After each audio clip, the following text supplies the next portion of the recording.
아버님 유언에는 간병인 손은지에게도 일정 지분을 분할하도록 명시되어 있습니다. 잠깐요. 그게 무슨 말씀이세요? 이건 말이 안 돼. 가족도 아닌 간병인이 우리보다 더 많은 유산을 받는다고? 고인은 세상을 떠나기 전 자신을 돌봐준 간병인에게도 17억의 유산을 주겠다고 유언을 남기셨습니다. 도대체 어떻게 된 일인 걸까요? 사연 시작 전 구독과 좋아요 부탁드립니다. 알림 설정을 해주시면 새로운 이야기가 올라올 때 바로 보실 수 있습니다. 경기도 광주의 한적한 시골 마을, 오래된 기와집 한 채가 고요히 서 있었습니다. 이 집에는 70년 넘게 같은 자리를 지켜온 느티나무 한 그루와 그 나무만큼이나 오래된 이야기들이 스며들어 있었죠.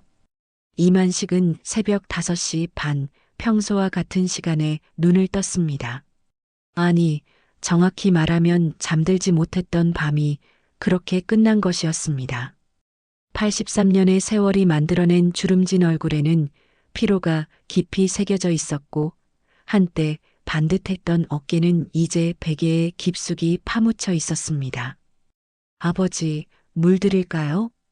경숙의 목소리가 방 안에 조용히 스며들었습니다. 56세의 장녀 경숙은 이혼 후 친정으로 돌아온 지 벌써 7년째였습니다. 그 7년 동안 경숙은 아버지의 투병 생활을 옆에서 지켜보며 살아왔습니다. 처음에는 어머니와 함께 간병했지만 어머니마저 세상을 떠난 후로는 혼자서 이 무거운 짐을 져왔죠. 만식은 고개를 살짝 끄덕였습니다. 말을 하기엔 숨이 가빴고 기력도 부족했습니다. 경숙은 익숙한 손놀림으로 물컵을 가져다 아버지의 입가에 대어드렸습니다. 물을 몇 모금 삼킨 만식의 목소리가 간신히 흘러나왔습니다. 은지는 언제 와? 곧 올 거예요. 아직 7시도 안 됐으니까 조금만 기다리세요. 손은지는 29세의 간병인이었습니다. 6년 전 만식의 병세가 악화되면서 경숙 혼자서는 감당하기 어려워졌을 때 들어온 아이였죠. 처음에는 낯선 사람이 집안에 있다는 것이 어색했지만 시간이 지나면서 은지는 이 집의 일부가 되어버렸습니다. 경숙은 아버지의 이불을 다시 한번 정성스럽게 정리했습니다. 한때 마을 초등학교 교장이었던 만식은 언제나 권위 있는 모습을 유지하려 애썼습니다. 자식들 앞에서도 마찬가지였죠. 사랑한다는 말 한 번 제대로 해본 적 없는 아버지였지만 경숙은 그런 아버지의 마음을 이해했습니다. 선생님, 안녕하세요. 문 밖에서 은지의 밝은 목소리가 들렸습니다. 이상하게도 은지가 오면 만식의 표정이 조금씩 부드러워졌습니다. 경숙은 그런 아버지의 모습을 보며 복잡한 마음이 들었습니다. 자신이 7년 동안 해온 간병보다 은지가 하는 간병이 아버지에게는 더 편안한 것처럼 보였거든요. 은지는 29이라는 나이에 비해 어딘가 성숙한 면이 있었습니다. 간병 일을 하면서도 늘 환한 미소를 잃지 않았고 만식의 까다로운 성격도 잘 맞춰주었습니다. 경숙은 때로 은지를 보며 고마움과 동시에 묘한 질투심을 느끼기도 했습니다. 오늘 컨디션은 어떠세요? 은지가 만식의 맥박을 재며 물었습니다. 만식은 힘없이 고개를 저었습니다. 지난주부터 식사량도 줄었고 잠도 제대로 이루지 못했습니다. 의사는 이미 마음의 준비를 하라고 했지만 경숙은 아직 그 말을 받아들이고 싶지 않았습니다. 형제들은 어떨까요? 장남 상우는 서울에서 대기업 부장으로 일하며 바쁜 나날을 보내고 있었습니다. 한 달에 한 번 정도 안부 전화를 걸어올 뿐 실제로 집에 오는 일은 명절 때뿐이었죠. 차남 정우는 작은 음식점을 운영하며 늘 생활고에 시달렸습니다. 경제적 여유가 없다는 이유로 부모 봉양에는 거의 신경 쓰지 못했습니다. 막내딸 진이는 가장 멀리 있었습니다. 남편과 함께 캐나다로 이민을 간 후로는 연락조차 뜸했습니다. 명절 때 화상통화로 얼굴을 비추는 것이 전부였죠. 결국 부모 봉양의 모든 책임은 경숙의 어깨에 떨어졌습니다.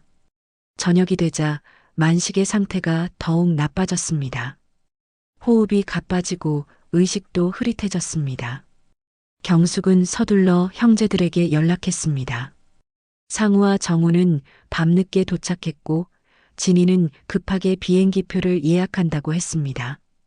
그렇게 이만식은 자식들이 모두 도착하기 전 새벽 2시쯤 조용히 마지막 숨을 거두었습니다. 경숙과 은지만이 그 순간을 지켜보았죠. 만식의 마지막 말은 고맙다였습니다. 누구에게 하는 말인지는 분명하지 않았지만 경숙은 그 말이 자신에게 하는 것이라고 믿고 싶었습니다. 다음 날 장례식장에는 오랜만에 형제들이 모였습니다. 상우는 양복을 단정히 차려입고 조문객들을 맞이했고 정우는 어색한 표정으로 구석에 서 있었습니다. 며칠 후 도착한 진이는 눈물을 흘리며 아버지의 영정 앞에 절했습니다. 하지만 그들의 마음속 어딘가에는 이미 다른 생각들이 자리 잡고 있었습니다. 70년 넘게 살아온 이 집과 평생 모아둔 재산에 대한 생각 말입니다. 장례가 끝나면 자연스럽게 상속 문제가 대두될 것이었고 그때까지 조용했던 형제들 사이에도 미묘한 긴장감이 흐르기 시작했습니다. 장례식이 끝난 지 사흘 후 형제들은 아버지가 살던 집 거실에 둘러앉았습니다. 오랜만에 모인 자리였지만 분위기는 무겁고 어색했습니다. 각자의 삶에 바빠 서로 만날 일이 거의 없었던 형제들이었거든요. 상우는 언제나처럼 단정한 정장 차림으로 상석에 앉아 있었습니다. 장남이라는 자부심이 그의 표정과 자세에서 고스란히 드러났죠. 정우는 평소 입던 캐주얼한 옷차림으로 조금 위축된 모습이었고 경숙은 며칠간의 피로가 얼굴에 역력했습니다. 진이는 시차 적응도 채 끝나지 않은 상태로 멍한 표정을 짓고 있었습니다. 자, 그럼 이제 아버지 일을 정리해야겠습니다. 상우가 차분한 목소리로 말문을 열었습니다. 회사에서 회의를 진행할 때처럼 차근차근 안건을 정리하는 투였죠. 유 원장이 있는지부터 확인해 봐야 할 것 같은데요. 경숙이 조심스럽게 입을 열었습니다. 사실 경숙은 아버지가 몇 년 전부터 유 원장에 대해 언급했던 것을 기억하고 있었습니다. 하지만 구체적인 내용까지는 알지 못했죠. 아버지께서 생전에 최재만 변호사님과 연락하고 지내셨거든요. 아마 변호사님이 유 원장을 보관하고 계실 것 같아요. 최재만 변호사는 만식과 40년 넘게 알고 지낸 친구였습니다. 젊은 시절 함께 교직에 몸담았다가 나중에 사법고시에 합격해 변호사가 된 인물이었죠. 만식이 가장 신뢰했던 사람 중 하나였습니다. 이틀 후 최재만 변호사의 사무실에서 유 원장 공개가 있었습니다. 60대 중반의 최재만은 검은 테 안경 너머로 형제들을 차례로 바라보았습니다. 긴 세월 법조계에서 일해온 경험 때문인지 그의 표정에서는 어떤 감정도 읽기 어려웠습니다. 먼저 고인의 명복을 빕니다. 이만식 선생님과는 정말 오랜 인연이었는데 최재만은 잠시 말을 멈추고 감회에 젖는 듯 했습니다. 그러나 곧 전문가다운 모습으로 돌아와 서류를 정리했습니다. 자, 그럼 유 원장을 공개하겠습니다. 이 유 원장은 작년 가을 이만식 선생님이 직접 작성하신 것입니다. 정신이 온전한 상태에서 작성되었고 법적으로도 완전히 유효합니다. 형제들은 숨을 죽이고 최재만의 말에 귀를 기울였습니다. 특히 상우는 장남으로서 당연히 대부분의 유산을 상속받을 것이라고 생각하고 있었죠. 유 원장의 핵심 내용은 이렇습니다. 나를 가장 오래 돌보고 함께해준 이에게 모든 유산을 남긴다. 최재만이 또렷한 목소리로 유언장을 읽어 내려갔습니다. 형제들의 시선이 자연스럽게 경숙에게 향했습니다. 7년 동안 부모님을 간병한 것은 경숙이었으니까요. 고인이 남기신 재산은 다음과 같습니다. 이 집과 부속 토지를 포함한 부동산이 약 20억 원, 그리고 각종 예금과 적금을 합쳐 7억 원, 총 27억 원 상당입니다. 예상보다 큰 금액에 형제들은 조금 놀랐습니다.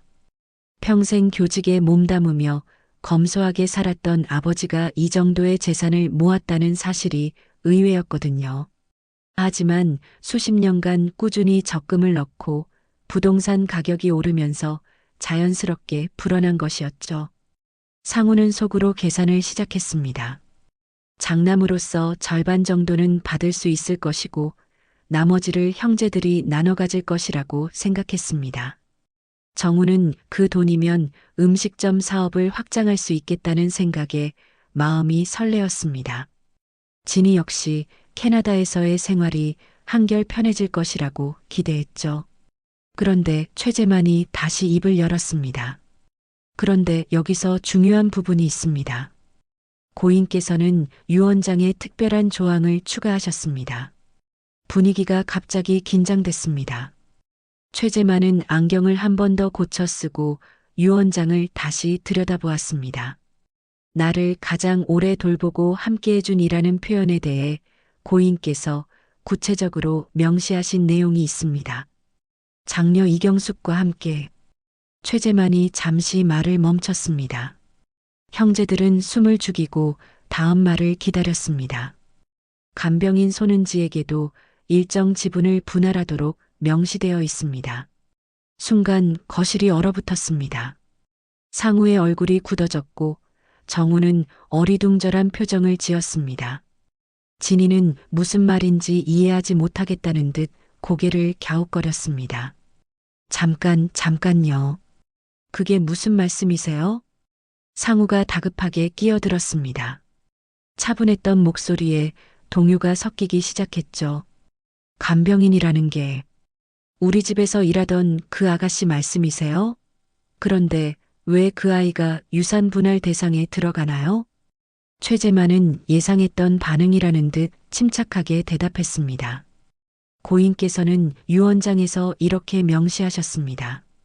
경숙과 은지, 이 두 사람이 나의 마지막 세월을 함께해 주었다. 특히 은지는 6년간 나를 친아버지처럼 돌보아 주었다. 이 두 사람에게 내 모든 재산을 맡긴다. 경숙도 당황했습니다.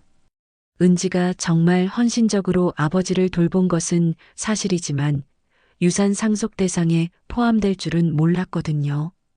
구체적인 분할 비율은 어떻게 되나요? 정우가 떨리는 목소리로 물었습니다. 경숙 씨가 10억 원, 은지 씨가 17억 원입니다. 또 한 번 충격이었습니다. 가족이 아닌 간병인이 더 많은 유산을 받는다는 것이었거든요. 상우는 자리에서 벌떡 일어났습니다. 이건 말이 안 됩니다. 아무리 간병을 해줬다고 해도 가족도 아닌 사람이 어떻게 유산의 대부분을 차지할 수 있나요? 진희도 이해할 수 없다는 표정이었습니다. 아버지가 정신이 온전한 상태에서 작성하신 게 맞나요? 혹시 누군가의 강요나 협박이 있었던 건 아닌가요? 최재만은 고개를 저었습니다. 저도 여러 번 확인했습니다. 고인의 정신 상태는 완전히 정상이었고 외부의 압력이나 강요는 전혀 없었습니다. 오히려 이 결정을 내리기까지 오랜 시간 고민하셨습니다. 경숙은 복잡한 마음이었습니다. 한편으로는 아버지가 자신의 희생을 인정해 준 것 같아 고마웠지만 다른 한편으로는 은지가 자신보다 더 많은 유산을 받는다는 사실이 쉽게 받아들여지지 않았습니다. 그 순간 모든 형제의 마음속에는 같은 의문이 떠올랐습니다. 도대체 은지가 누구이길래 아버지가 이런 결정을 내린 것일까요? 변호사 사무실을 나온 형제들의 얼굴은 굳어 있었습니다. 아버지 집으로 돌아가는 차 안에서 상우가 먼저 입을 열었습니다. 이건 말이 안 돼. 가족도 아닌 간병인이 우리보다 더 많은 유산을 받는다고? 정우도 고개를 저었습니다. 27억 중 17억이 은지에게 간다니 받아들이기 어려웠죠. 집에 도착하자 경숙이 차를 준비했습니다. 하지만 형제들의 분위기는 무거웠고 시선도 차갑기만 했습니다. 경수가 솔직히 말해. 아버지가 그런 유언을 쓴다고 미리 알고 있었지? 상우가 직설적으로 물었습니다. 경숙은 깜짝 놀라며 고개를 저었습니다. 전혀 몰랐어요. 나도 완전히 놀랐다고요. 그럼 은지가 아버지를 어떻게 설득한 거야? 6년 만에 가족보다 더 가까워질 수 있는 건 아니잖아. 진이가 의심스러운 눈빛으로 말했습니다. 캐나다에서 돌아온 지 며칠밖에 안 됐지만 상황 파악은 빨랐죠. 그 순간 현관문이 열렸습니다. 은지가 평소처럼 들어온 것이었죠. 안녕하세요. 은지의 밝은 인사와 달리 거실 분위기는 얼어붙어 있었습니다. 순간 은지의 얼굴에도 긴장감이 스쳤습니다. 은지야, 앉아봐. 할 얘기가 있어. 상우가 차가운 목소리로 말했습니다. 은지는 불안한 표정으로 소파 끝에 조심스럽게 앉았습니다. 오늘 변호사에게서 아버지 유언을 들었어. 당신이 17억을 받는다더군.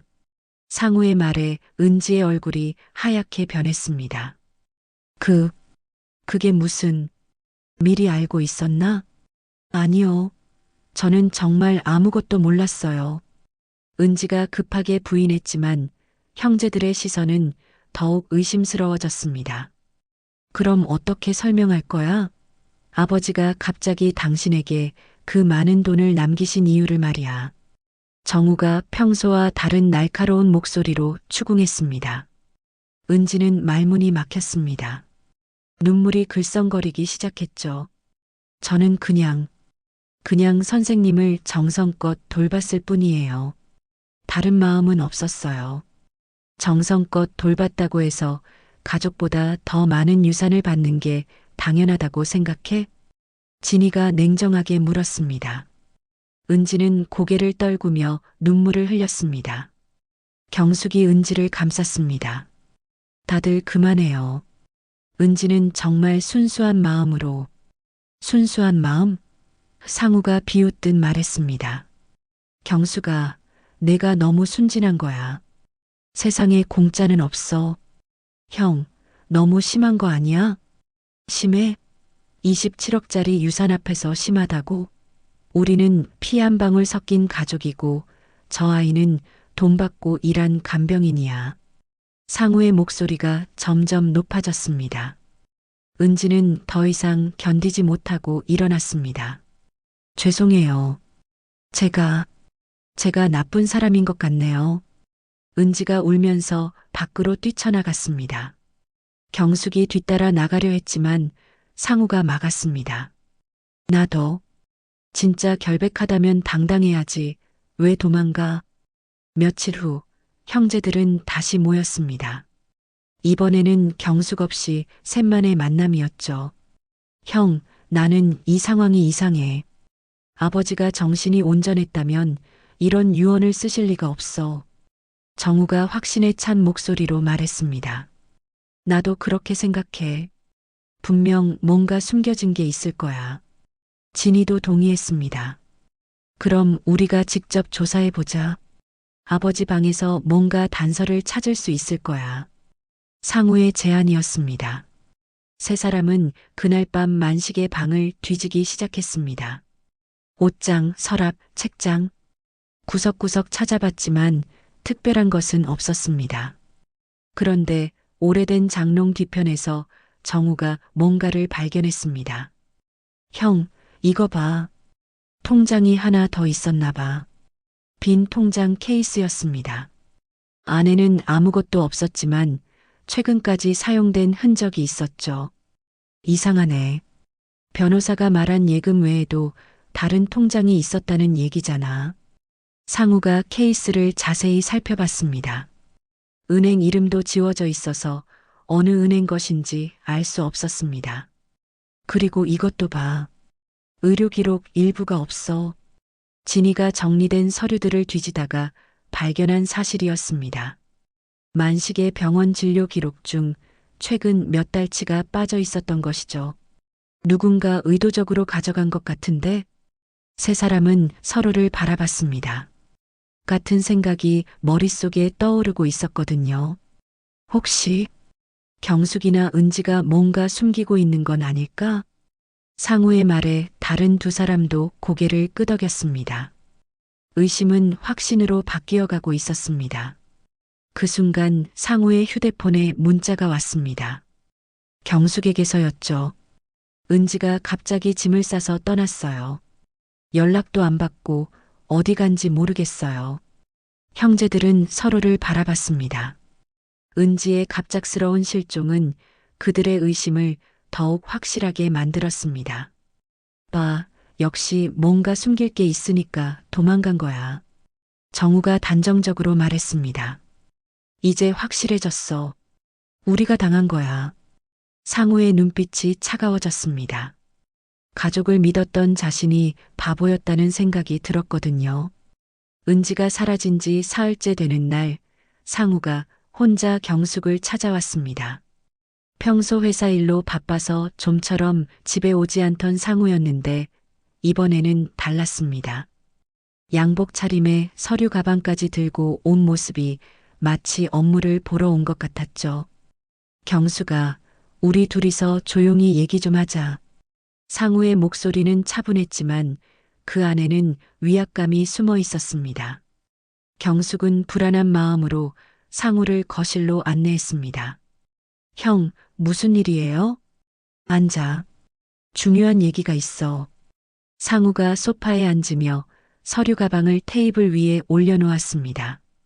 그리고 그 안에서 낡은 통장 하나를 꺼냈습니다. 경숙의 얼굴이 순간 굳어졌습니다. 이게 뭔지 알지? 경숙은 말없이 통장을 바라봤습니다. 분명 아버지가 비밀로 관리하던 통장이었습니다. 몇 년 전 우연히 본 적이 있었는데 상당한 금액이 들어있었던 기억이 났죠. 어떻게 그걸? 아버지 방에서 찾았어. 그런데 이상한 건 이 통장에 있던 돈이 다 사라졌다는 거야. 상우가 통장을 펼쳐 보였습니다. 마지막 거래 내역을 보니 약 3억 원이 한 번에 인출되어 있었습니다. 날짜는 아버지가 돌아가시기 한 달 전이었죠. 누가 이 돈을 빼냈을까? 아버지 혼자서는 은행에 갈 수 없는 상태였는데 상우의 시선이 경숙을 향했습니다. 경숙은 가슴이 쿵쾅거리기 시작했습니다. 사실 그 돈을 인출한 건 상우 자신이었거든요. 몇 달 전 상우는 회사에서 횡령 의혹에 휘말렸었습니다. 실제로 회사 돈을 개인적으로 사용한 일이 있었죠. 문제가 커지기 전에 돈을 메우려고 했지만 개인 자금으로는 부족했습니다. 그때 아버지의 비밀 통장을 알게 됐고 급한 마음에 몰래 인출했던 것이었습니다. 혹시 내가 인출한 거야? 상우가 연기하듯 물었습니다. 경숙은 당황했습니다. 상우가 그 돈을 가져간 걸 알고 있었지만 차마 말할 수는 없었거든요. 아니에요. 저는 그런 적 없어요. 그럼 은지가 가져간 건가? 아니면 상우가 말을 멈추고 경숙을 빤히 바라봤습니다. 혹시 너희 둘이 짜고 한 일은 아니겠지? 경숙의 얼굴이 창백해졌습니다. 상우는 자신이 훔친 돈을 가지고 오히려 경숙을 의심하고 있었던 것이죠. 형, 그런 말씀 마세요. 제가 언제 그런 일을. 경수가 나는 내 형이야. 우리는 가족이고. 그런데 지금 이 상황을 봐. 은지는 도망갔고 아버지 돈은 사라졌고 유산은 우리가 아닌 다른 사람이 가져가게 생겼어. 상우의 목소리에 감정이 실리기 시작했습니다. 연기인지 진심인지 구분하기 어려웠죠. 내가 제안할게. 유산을 우리끼리 나눠가자. 은지 몫까지 포함해서 형제들이 공평하게 나누는 거야. 하지만 유원장은 무효로 만들 수 있어. 아버지가 정신이 온전하지 않은 상태에서 작성됐다고 주장하면 돼. 상우가 서류 가방에서 또 다른 서류를 꺼냈습니다. 의료 기록도 일부가 사라져 있잖아. 이것만 봐도 뭔가 조작된 게 있다고 볼 수 있어. 경숙은 가슴이 답답했습니다. 사라진 의료 기록도 상우가 가져간 걸 알고 있었거든요. 그 기록에는 아버지가 정신적으로 온전했다는 내용이 담겨 있었습니다. 그리고 이 통장건도 내가 그냥 덮어줄게. 누가 가져갔든 상관없이 말이야. 상우의 말에는 협박의 의미가 담겨 있었습니다. 경숙이 자신의 편에 서지 않으면 통장 절도건으로 문제를 만들겠다는 뜻이었죠. 경숙은 진퇴양난에 빠졌습니다. 상우가 모든 걸 조작하고 있다는 걸 알면서도 그를 고발할 수는 없었습니다. 가족이니까요. 형, 저는 생각해봐. 은지는 이미 도망갔어. 그 아이가 정말 결백했다면 왜 도망갔겠어? 분명 뭔가 숨길 게 있으니까 그런 거야. 상우가 다시 한번 압박했습니다. 그리고 내가 7년 동안 아버지를 돌본 것도 인정해. 하지만 그렇다고 해서 가족끼리 나눠야 할 유산을 남이 가져가는 건 말이 안 돼. 경숙은 고개를 떨궜습니다. 상우의 논리에 반박하기 어려웠거든요. 게다가 상우가 쥐고 있는 증거들 때문에 꼼짝할 수도 없었습니다. 내일까지 생각해봐. 내 제안을 받아들이면 모든 게 원만하게 해결될 거야. 상우가 일어서며 마지막 통보를 했습니다. 그리고 경수가 우리는 가족이야. 가족끼리는 서로 도와야 하는 거 아니겠어? 상우가 나간 후 경숙은 혼자 남아 깊은 생각에 빠졌습니다. 형의 협박을 받아들여야 할지 아니면 진실을 밝혀야 할지 고민됐습니다. 그날 밤 정우에게서 전화가 왔습니다. 누나, 큰형이 뭐라고 했어? 별 얘기 안 했어. 경숙은 거짓말을 했습니다. 정우에게까지 이 복잡한 상황을 설명하고 싶지 않았거든요. 누나, 솔직히 말해서 나는 이번 일이 이상해. 은지가 갑자기 사라진 것도 그렇고 정우도 의심하고 있었습니다. 형제들 모두가 서로를 의심하는 상황이 된 것이죠. 며칠 후 캐나다에서 진이가 다시 연락해 왔습니다. 언니, 나는 한국에 다시 올 수 없을 것 같아요. 남편 일도 있고 아이들 학교도 있고. 진이는 유산 문제에서 빠지고 싶어 했습니다. 멀리 떨어져 있으니 직접적인 갈등에 휘말리고 싶지 않았던 것이죠. 대신 변호사를 통해서 내 몫만 정리해 주세요. 복잡한 건 잘 모르겠어요. 진이마저 이런 식으로 나오니 경숙은 더욱 외로웠습니다. 결국 상우와 정우, 그리고 자신 사이의 문제로 귀결되는 것 같았거든요. 은지는 여전히 연락이 닿지 않았습니다. 휴대폰도 꺼져 있었고 집으로 돌아갈 기미도 보이지 않았죠. 경숙은 은지가 걱정됐지만 한편으로는 이 모든 문제가 은지 때문에 시작됐다는 생각도 들었습니다. 그렇게 가족들 사이의 의심과 갈등은 점점 깊어져만 갔습니다. 아버지의 죽음으로 시작된 상속 문제가 이제는 가족을 파괴하는 독이 되어버린 것이었죠. 상우의 협박 이후 일주일이 지났습니다. 경숙은 밤잠을 이루지 못하며 고민에 빠져 있었죠. 그런 와중에 진이가 갑작스럽게 한국에 다시 돌아왔습니다. 원래는 변호사를 통해서만 처리하겠다고 했었는데 마음을 바꾼 것이었습니다. 언니, 직접 와서 정리하는 게 낫겠다는 생각이 들어서요. 진이의 표정은 평소와 달랐습니다. 뭔가 결심한 듯한 모습이었죠. 캐나다에서 혼자 생각할 시간을 가지면서 많은 것들을 정리했다고 했습니다. 그래, 내가 와줘서 다행이야. 요즘 너무 복잡해서. 경숙은 진이가 온 것이 반가웠습니다. 상우와 정우 사이에서 혼자 감당하기에는 너무 버거웠거든요. 상우가 가족회의를 소집했습니다. 유산 문제를 최종적으로 정리하기 위해서였죠. 장소는 여전히 아버지가 살던 집이었습니다. 네 형제가 한자리에 모인 건 장례식 이후 처음이었습니다. 자, 오늘은 아버지 유산 문제를 확실히 정리하자. 상우가 회의를 시작했습니다. 테이블 위에는 각종 서류들이 정리되어 있었고 상우는 마치 회사 회의를 진행하듯 체계적으로 접근했습니다. 먼저 현재 상황을 정리해보자. 유 원장에 따르면 경숙이 10억, 은지가 17억을 받게 되어 있어. 하지만 은지는 사라졌고 여러 가지 의문스러운 점들이 발견됐어. 정우가 고개를 끄덕였습니다. 맞아. 사라진 통장도 그렇고 의료 기록도 일부가 없고 뭔가 이상해. 그래서 내 제안은 이거야. 유언 무효 소송을 진행하고 유산을 법정 상속분에 따라 나누는 거야. 상우의 계획은 치밀했습니다. 이미 변호사와 상담도 마쳤고 승산도 어느 정도 있다고 봤죠. 그런데 형, 정말 그게 옳은 일일까요? 경숙이 조심스럽게 반대 의견을 내비쳤습니다. 옳은 일? 경숙아, 우리는 가족이야. 가족의 재산을 남이 가져가는 게 옳은 일이라고 생각해? 상우의 목소리에 감정이 실렸습니다. 하지만 아버지께서 분명한 의도를 가지고 의도? 그 의도라는 게 과연 정상적인 판단이었을까?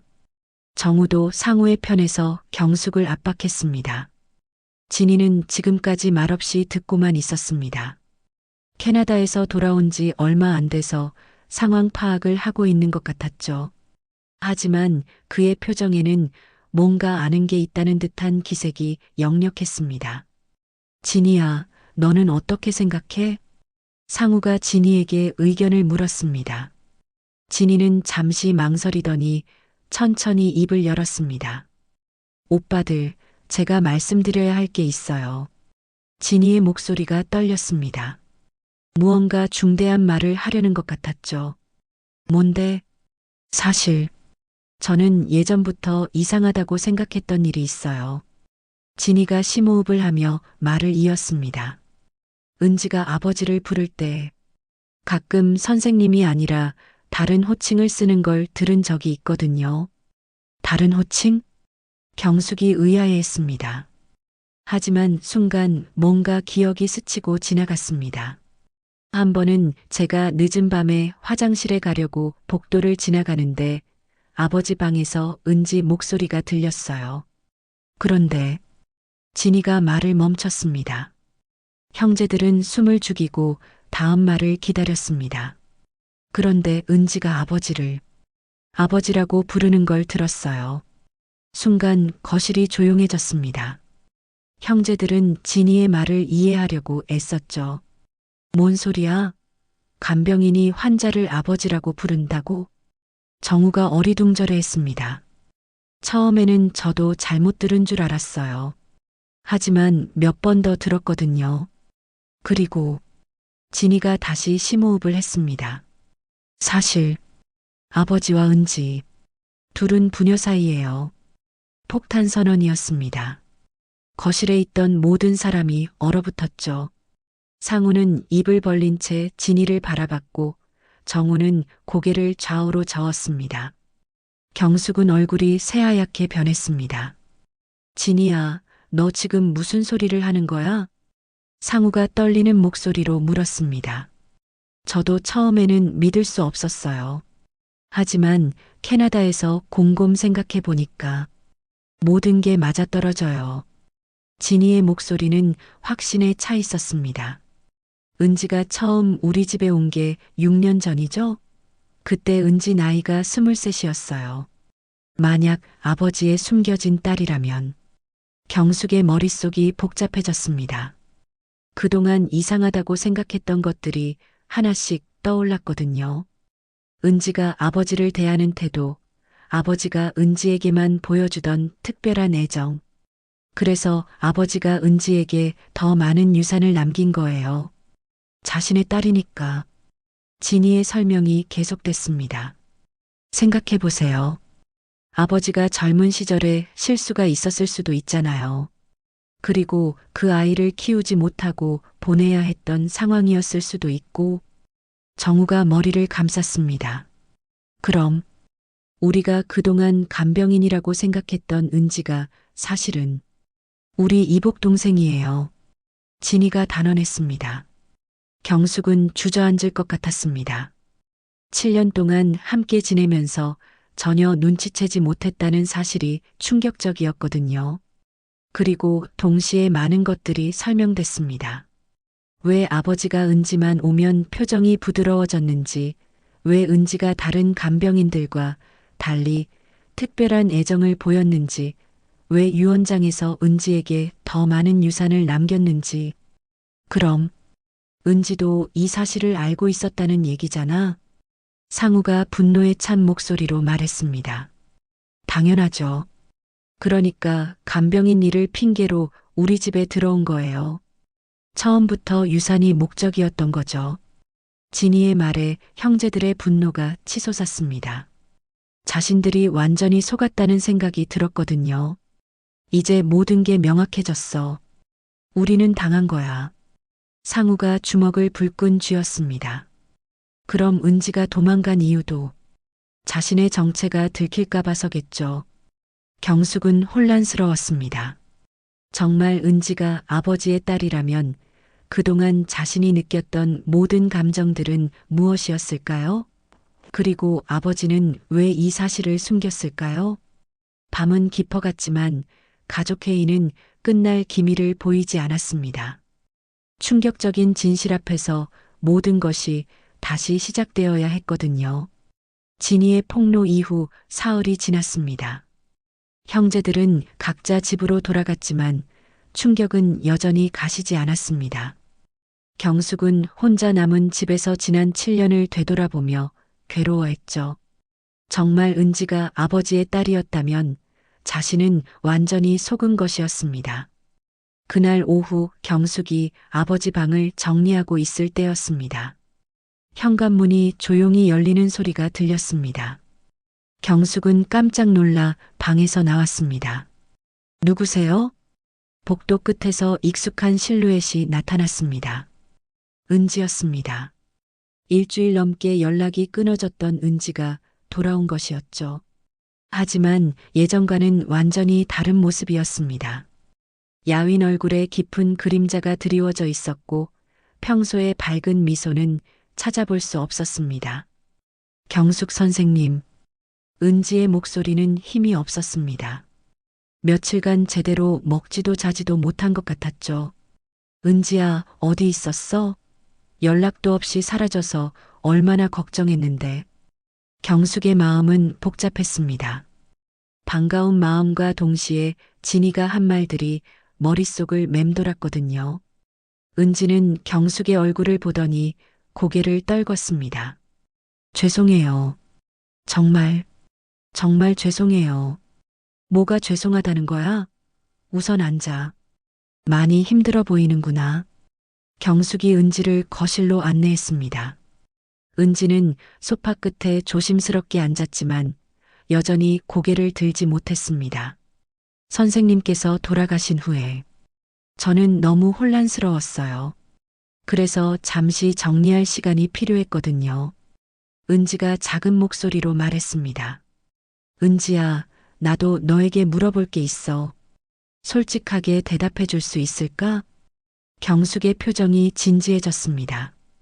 더 이상 미룰 수 없는 질문이었거든요. 진이가 너와 아버지가 특별한 관계라고 했어. 혹시? 경숙이 말을 끝내기도 전에 은지의 눈에서 눈물이 흘러내렸습니다. 선생님, 제가 드릴 게 있어요. 은지가 가방에서 작은 USB를 꺼냈습니다. 이건 선생님이 돌아가시기 며칠 전에 저에게 주신 거예요. 당신이 돌아가신 후에 경숙 선생님께 전해달라고 하셨거든요. 경숙은 USB를 받아들고 의아해했습니다. 이게 뭔데? 선생님의 마지막 말씀이 담겨 있어요. 은지의 목소리가 더욱 떨렸습니다.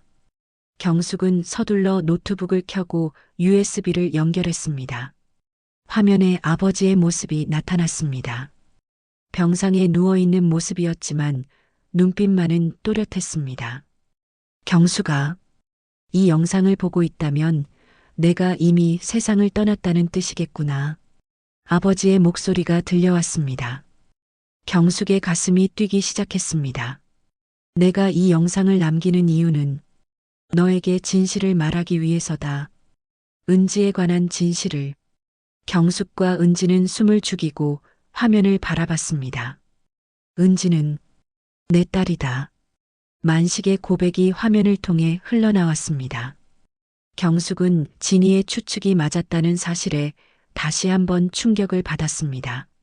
30년 전 내가 젊었을 때 잠깐 실수가 있었다. 그때 만난 여자가 은지의 어머니였어. 만식의 목소리는 힘들어 보였지만 끝까지 말하려는 의지가 강했습니다. 하지만 나는 가장의 권위를 지키려 했고 가족을 지키려 했다. 그래서 그 여자와 은지를 버렸어. 돈만 주고 멀리 보내버린 거야.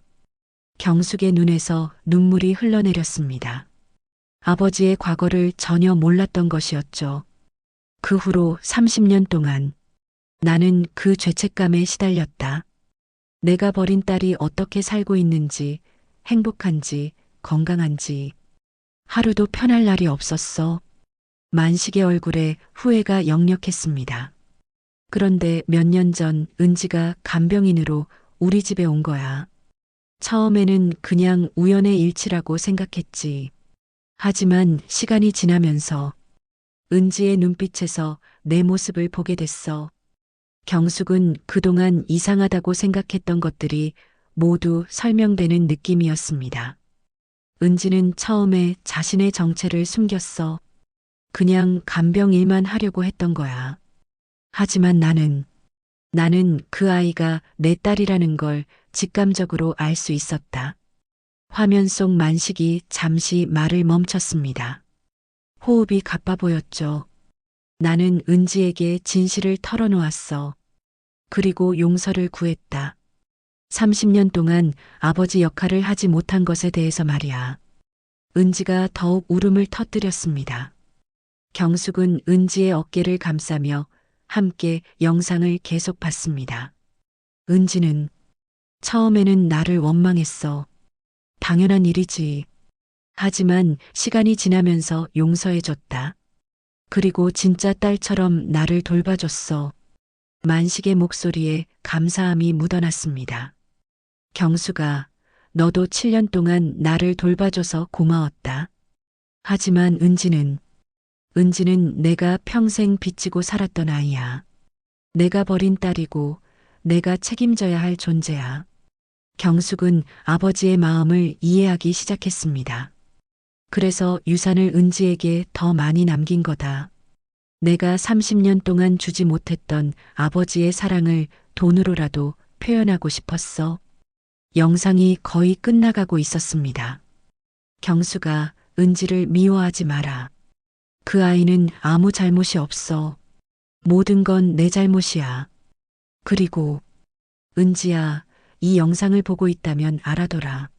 너는 내가 평생 가장 미안해하고 가장 사랑하는 딸이야. 영상이 끝났습니다. 거실에는 정적이 흘렀습니다. 경숙과 은지는 서로를 바라보며 눈물을 흘렸습니다.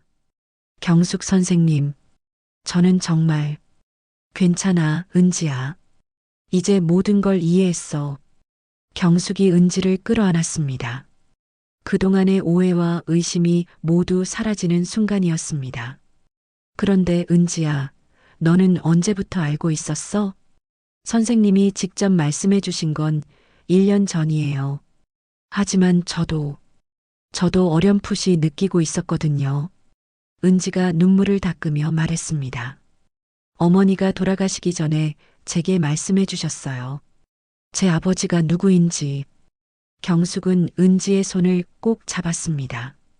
이제 더 이상 남이 아니었습니다. 아버지가 남긴 또 다른 딸이었죠. 하지만 다른 형제들은 어떻게 받아들일까요? 특히 상우와 정우의 반응이 걱정됐습니다. 만식의 영상을 본 지 이틀 후 상우가 변호사와 함께 유언 무효 소송을 정식으로 제기했습니다. 경숙이 아무리 진실을 설명해도 상우는 듣지 않았거든요. 오히려 더욱 격분했습니다. 그래, 은지가 아버지 딸이라고 쳐. 그럼 더욱 문제 아니야? 혼의 자식이 적자보다 더 많은 유산을 받는다고? 상우의 논리였습니다. 법적으로도 혼의 자녀의 상속분은 적자의 절반에 불과했으니까요. 형, 그래도 아버지의 뜻? 경수가, 너는 너무 순진해. 법은 법이야. 상우는 이미 마음을 굳혔습니다. 변호사 비용까지 지불하며 소송을 준비했죠. 법정에 선 날 경숙은 떨리는 마음으로 증인석에 앉았습니다. 상우 측 변호사가 날카로운 질문을 퍼부었습니다. 증인은 피상속인이 유언 작성 당시 정신적으로 온전했다고 확신하십니까? 네, 아버지는 마지막까지 정신이 또렷하셨습니다.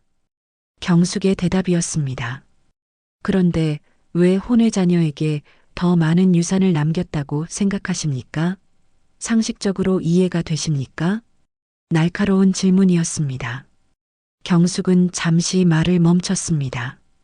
아버지께서는 평생 미안해 하셨던 것 같아요. 은지에게요. 미안함이 법을 무시할 이유가 됩니까? 상우 측 변호사가 계속 압박했습니다. 하지만 최재만 변호사가 준비한 증거는 강력했습니다. 만식이 남긴 영상은 물론이고 유언 작성 당시의 의료 기록, 그리고 정신감정 결과까지 모두 완벽했습니다. 피상속인은 유언 작성 당시 완전한 정신 능력을 보유하고 있었으며 외부의 압력이나 강요 없이 자발적으로 유언을 작성했습니다. 최재만의 주장이었습니다. 재판이 진행되는 동안 뜻밖의 사건이 터졌습니다. 상우의 과거가 드러난 것이었죠. 검찰에서 상우를 소환했습니다. 회사 자금 횡령 혐의와 함께 아버지의 비밀 통장에서 3억 원을 무단으로 인출한 혐의까지 추가됐습니다. 이상우 씨, 작년 10월 아버님의 통장에서 3억 원을 인출한 사실이 있습니까? 검사의 질문에 상우는 변명할 수 없었습니다.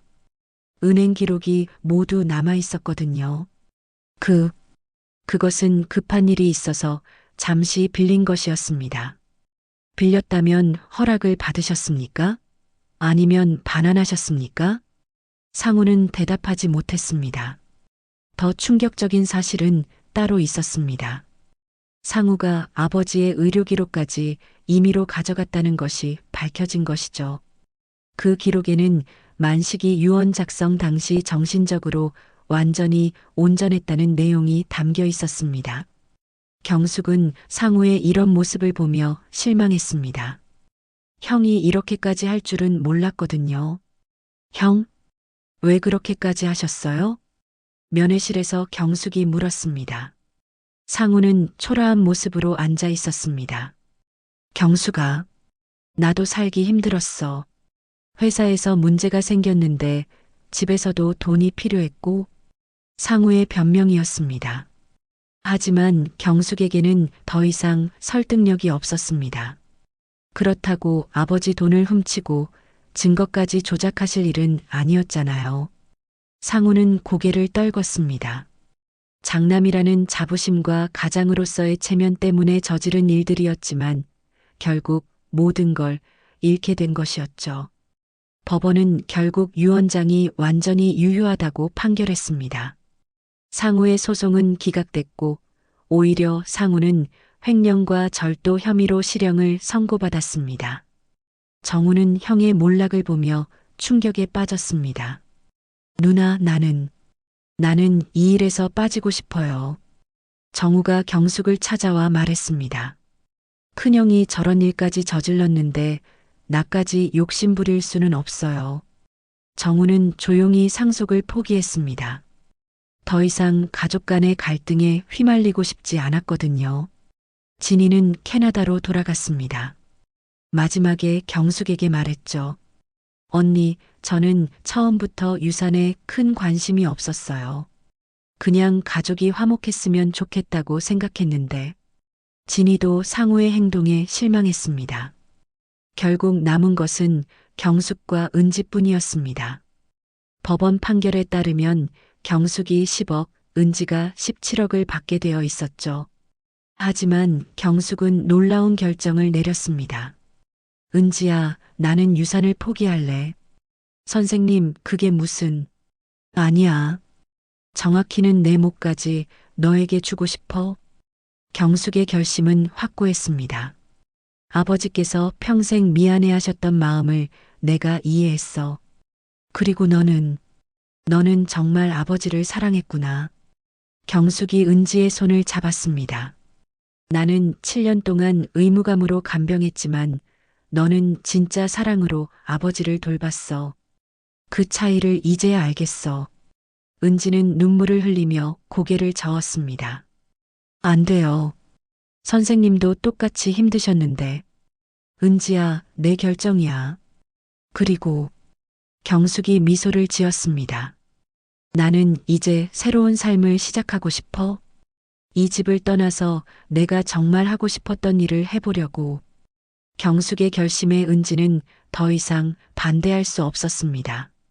변호사 사무실에서 최종 상속 포기서에 서명하는 경숙의 손은 떨리지 않았습니다. 오히려 마음이 후련했죠.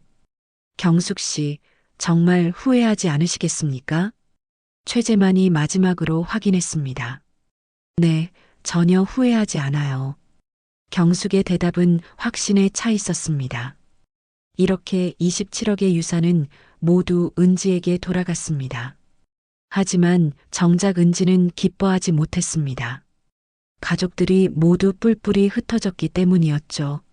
상우는 교도소에서 복역 중이었고 정우는 연락을 끊었습니다. 진이는 캐나다에서 다시는 한국에 오지 않겠다고 했습니다. 결국 돈은 얻었지만 가족은 잃어버린 셈이었습니다.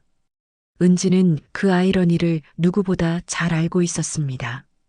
유산 분할이 끝난 지 한 달이 지났습니다. 경기도 광주의 오래된 집은 이제 매물로 나왔습니다. 70년 넘게 이만식 가족의 보금자리였던 이 집이 이제는 낯선 사람의 손으로 넘어가게 된 것이요. 경숙은 마지막 짐을 정리하며 집안 곳곳을 둘러봤습니다. 어린 시절 뛰어놀던 마루, 아버지가 신문을 읽으시던 거실, 어머니가 김치를 담그던 부엌, 모든 곳에 추억이 스며들어 있었습니다. 정말 괜찮으세요? 은지가 조심스럽게 물었습니다. 경숙의 결정을 받아들이기는 했지만 여전히 미안한 마음이 컸거든요. 괜찮아.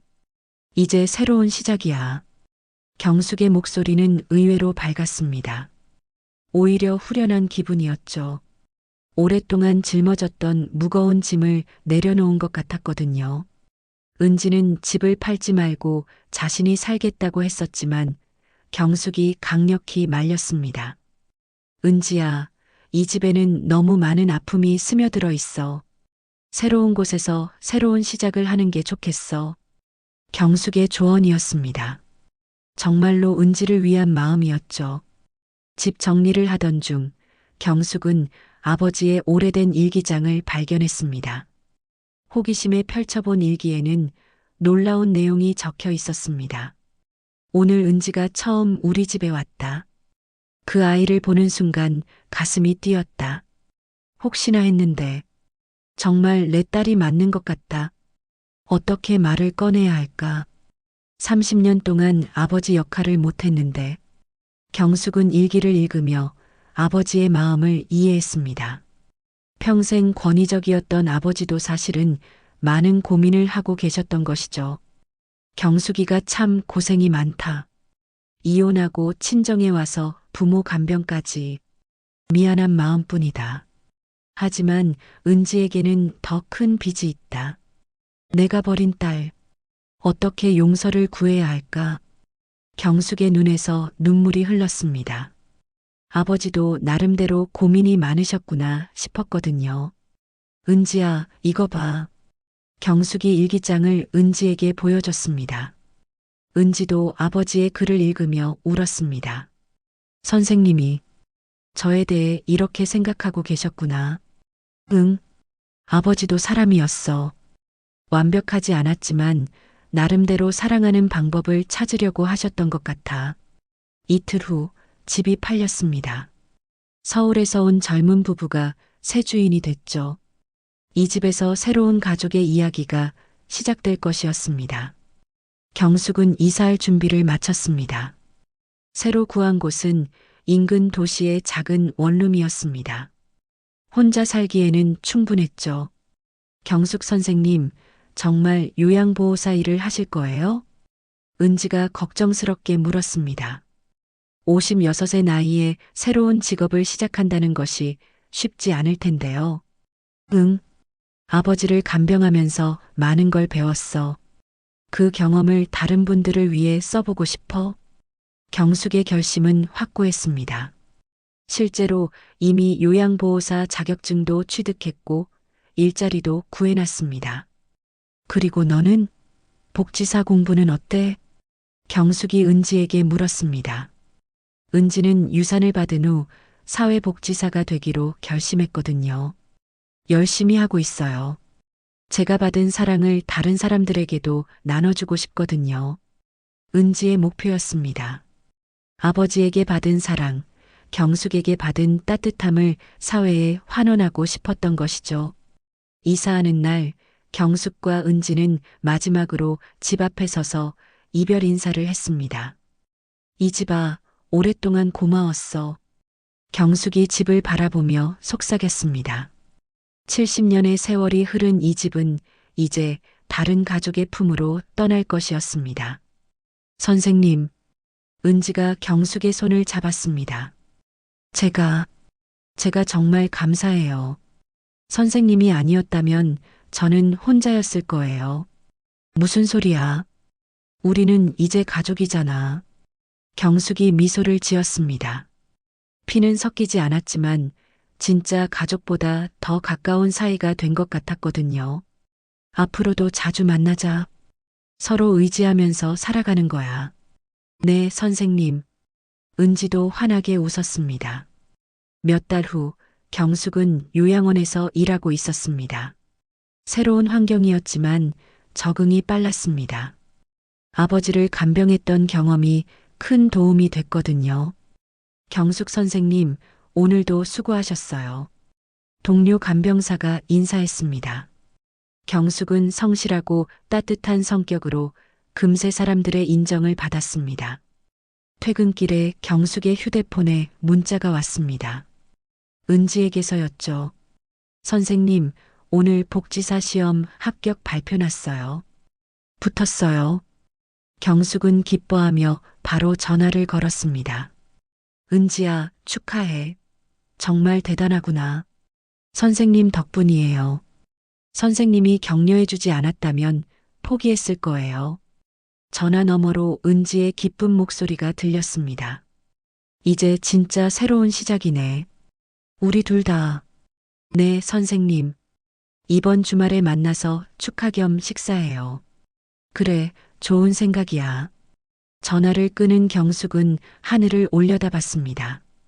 아버지가 계신 곳에서 이 모든 상황을 지켜보고 계실 것 같았거든요. 아버지, 이제 괜찮아요. 은지도 저도 각자의 길을 찾았어요. 경숙의 마음속 인사였습니다.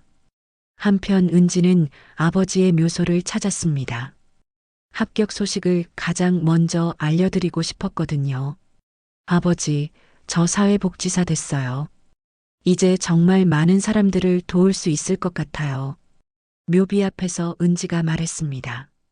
경숙 선생님도 새로운 일을 시작하셨어요. 요양원에서 어르신들을 돌보고 계세요. 정말 보람찬 일이라고 하시더라고요. 바람이 불어 은지의 머리카락을 흔들었습니다. 마치 아버지가 대답하는 것 같았죠. 아버지, 걱정 마세요.